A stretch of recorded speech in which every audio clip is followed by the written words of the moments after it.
Hi, everyone. Welcome back to Mastering English with Podcasts. Today, we're going to dive into a topic that will truly take your English learning to the next level: how to think in English. We've got a lively conversation planned, packed with life examples and simple tips to help you start thinking in English. Trust me, this one's going to be a game changer. Absolutely. You might be wondering, why should I even think in English? Well, let's get right into it. Rysel, why do you think it's important? Great question. You see, thinking in English is crucial because it helps you switch from translating everything in your head to responding naturally. Imagine this. You're at a restaurant and you want to ask for water. If you think in your native language first and then translate, there's a delay. But if you're thinking in English, the words come more naturally and quickly. It's like riding a bike without training wheels. You move smoother without the extra step. Exactly. And I'd add that it also improves your fluency. When you think in English, you get used to the structure of the language. It's like your brain starts speaking English before your mouth does. For example, when I was learning Spanish, I used to think in English, then translate. It slowed me down, and I made mistakes. But once I started thinking in Spanish, my conversations became so much easier. You stop worrying about getting everything perfect and start communicating more naturally. So true. But wait, is there any scientific reason behind this? Actually, yes. Research shows that thinking in a second language can help improve decision-making and reduce anxiety in communication. There's something called cognitive fluency, which basically means that when your brain becomes familiar with thinking in English, you'll be more confident and quicker with responses. It's like building a muscle.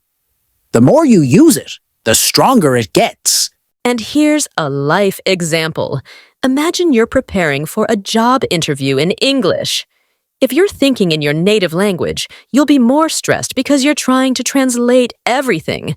But if you've been practicing thinking in English, your brain is already prepared, and you'll sound much more fluent and confident. Right. So, let's dive into the real question. How do we actually start thinking in English? The key is to start small. Begin with basic daily tasks. For example, when you wake up, instead of thinking, I need to brush my teeth in your native language, think, I need to brush my teeth in English. Describe everything around you. The sky is blue. I'm wearing my red shirt. I'll have coffee today. These little thoughts will start building the habit. Yes. And when you're grocery shopping, try naming the items in English. You'll be surprised how much vocabulary you reinforce. I need apples, bread, milk. The more you practice, the more automatic it becomes. I also love the idea of narrating your day in your head. As you go through your routine, talk to yourself in English. For instance, while cooking, now I'm chopping onions. I'll fry them next. It's like a mini conversation with yourself, and it really works. Absolutely. Now, what about content? How do you choose the right content to think about in English? That's a good one. Start with what's familiar to you. If you love cooking, think about recipes in English.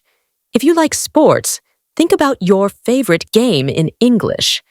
The idea is to engage with things you already enjoy, so it doesn't feel like work.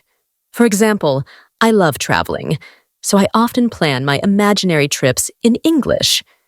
Next summer, I'll go to Japan and visit Tokyo Tower. And don't forget to use content you're already consuming.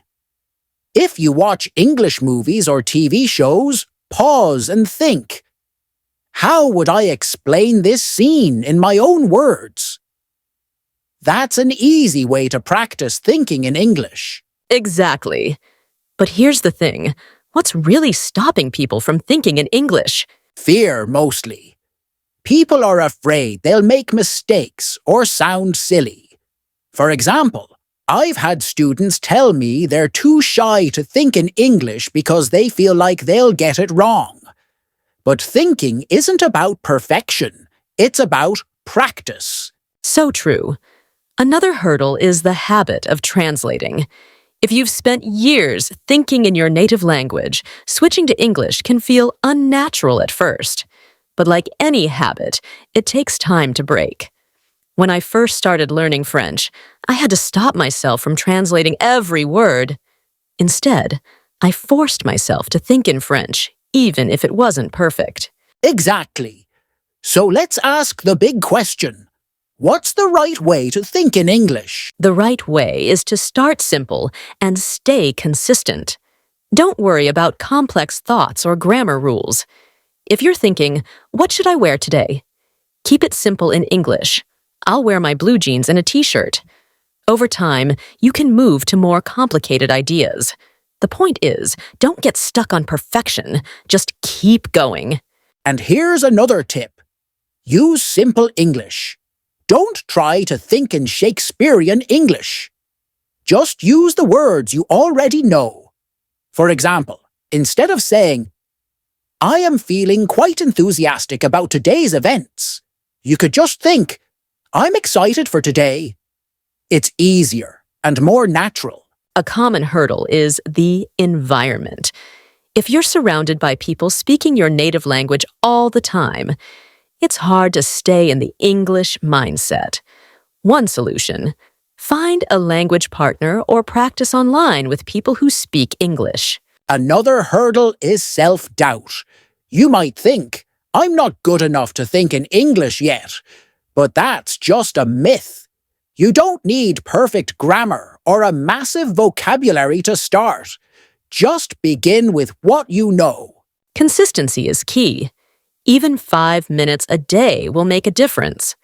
Set small goals, like describing what you ate for lunch in English, and keep building from there. It's like exercising.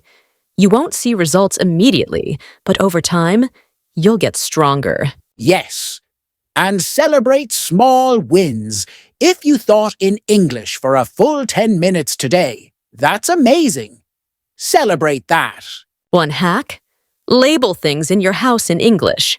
Put sticky notes on your fridge, desk, or even your mirror. That way, every time you see them, your brain connects the English word to the object without translating. Another hack is to switch the language on your phone or social media to English. It forces you to interact with English daily without even thinking about it. Finally, talk to yourself. It might sound strange, but when you're alone, try speaking your thoughts out loud in English. It helps solidify the language in your mind. Yes. And with that, we hope you'll start thinking in English today. So, what are some things you'll try after this podcast? Let us know in the comments. That's right. We'd love to hear from you. What challenges do you face when trying to think in English? Share your thoughts, and we'll talk about them in the next episode. Before we wrap things up, I just want to say, you've got this.